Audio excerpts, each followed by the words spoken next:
क्या सुनना चाहते हो?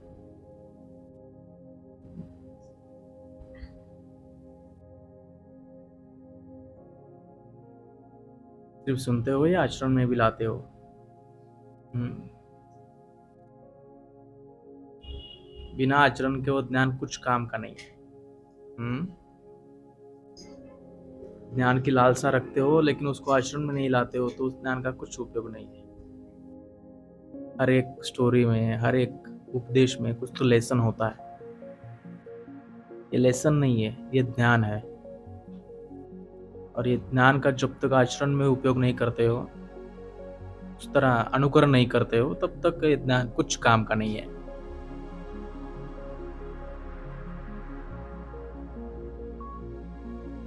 आज भी एक कथा बता।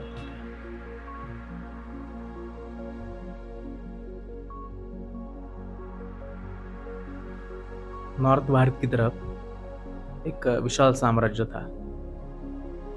वहां पर एक राजा था। वो राजा धर्मपरायण था, धार्मिक था, आध्यात्मिक चीजों में बहुत रस रखता था। बहुत ही धर्मपरायण था। और यथा राजा तथा प्रजा, प्रजा भी बहुत सुखी, समाधानी और आनंदित थी। हर साल इसी माह में वो राजा ब्राह्मण भोज का आयोजन करता था। यानी पूरे राज्य में, राज्य के बाहर जितने भी ब्राह्मण हैं उनको भोजन के लिए न्योता देता था। ब्राह्मण भोजन कराता था हर साल इसी माह में। तो हर साल की तरह एक साल उसने सारे ब्राह्मणों को भोजन के लिए आमंत्रित किया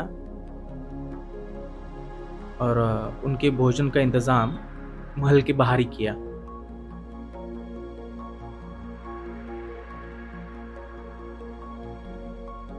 तो भोजन पकाने के लिए एक रसोइया तो चाहिए, कुक। तो रसोइयों को भी सारी जिम्मेदारी दे दी, सौंप दिया गया। सब कुछ समय की तरह भोजन का प्रबंध कर लिया गया था। रसोइया कुक खाना पका रहा था खुले में ही। तो जिस समय वो खाना पका रहा था तभी आकाश से एक गरुड़ एक सर्प को अपने पैर में जकड़ के जा रहा था। और सर्प अपने बचाव के लिए उसने जहर निकाल दिया बाहर, विष को निकाल दिया। और वो विष भोजन में जाके गिर गया। तो रसोइयों का ध्यान नहीं था, उसने देखा नहीं। कुछ बूंदें थी जहर की। और उसी प्रकार ब्राह्मणों को भोजन खिलाया गया, सारे ब्राह्मण मृत हो गए। राजा को बहुत कष्ट हुआ, बहुत दुख हुआ। सोचने लगा कि ये ब्राह्मण हत्या का पाप मेरे सिर पर आ गया। अपने आप को बहुत कोसने लगा, बहुत दुखी, व्याकुल हो गया।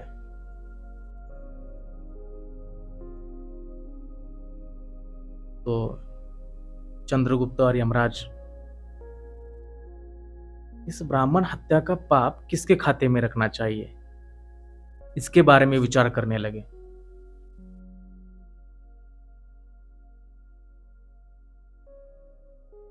बहुत विचार करने लगे सारे कि इस पाप कर्म, इस ब्राह्मण हत्या का पाप किसके खाते में डालना चाहिए।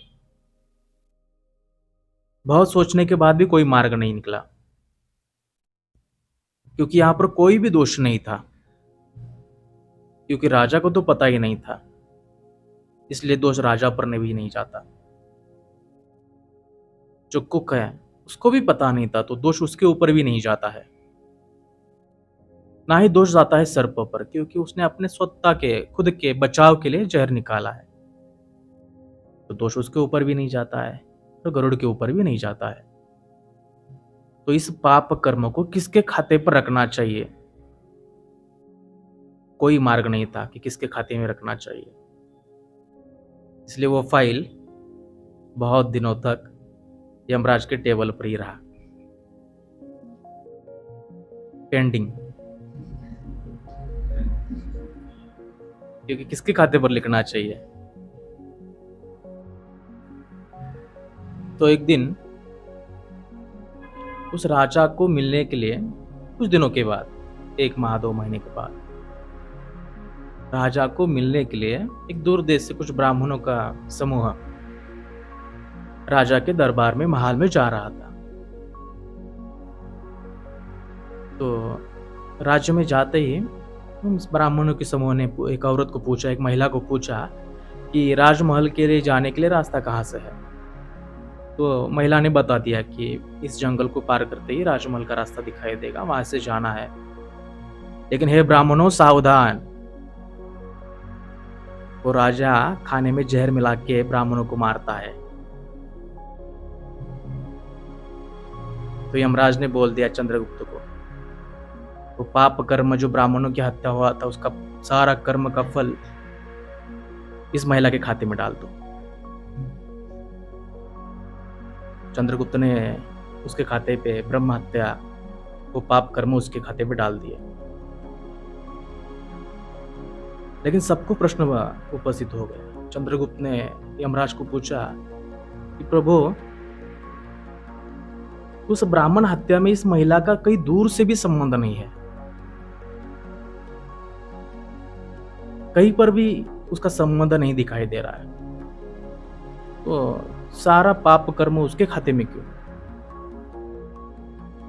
तो यमराज ने बताया कि सुनो, जब कोई व्यक्ति पाप कर्म करता है तो उसे बहुत आनंद होता है।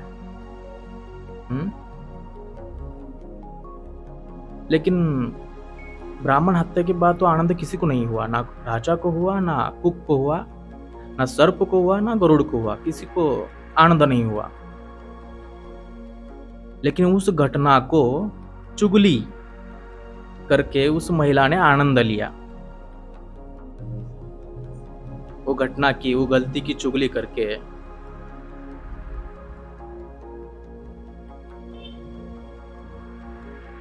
उसे आनंद प्राप्त हुआ, इसलिए सारा पाप कर्म उसके खाते में लिखा गया। तब से आज तक ये इसी तरह चलते आ रहा है। आप बहुत बार सोचते हो जीवन में कि हमने तो कोई पाप कर्म नहीं किया, तो हमें ये कष्ट क्यों, इतना कष्ट हमें ही क्यों?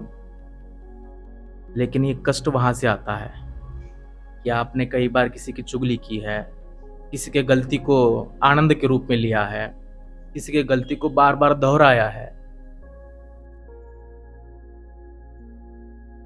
किसी के गलती को बार बार किसी के सामने बता के आनंद लिया है।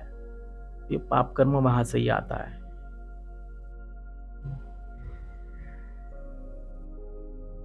तो जीवन में बहुत पाप इसी से ही करता है। चुगली, किसी के गलती को बार बार किसी के सामने बोलना,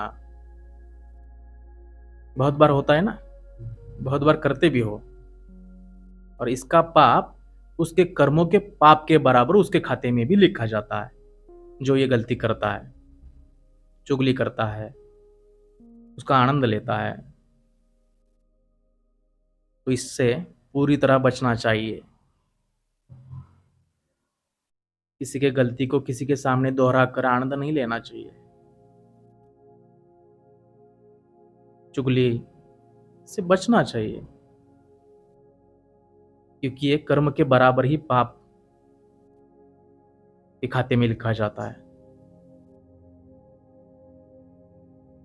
इसे हमेशा बचना चाहिए। लोका समस्ता सुखिनो भवन्तु। लोका समस्ता सुखिनो भवन्तु। याद रहेगा ना?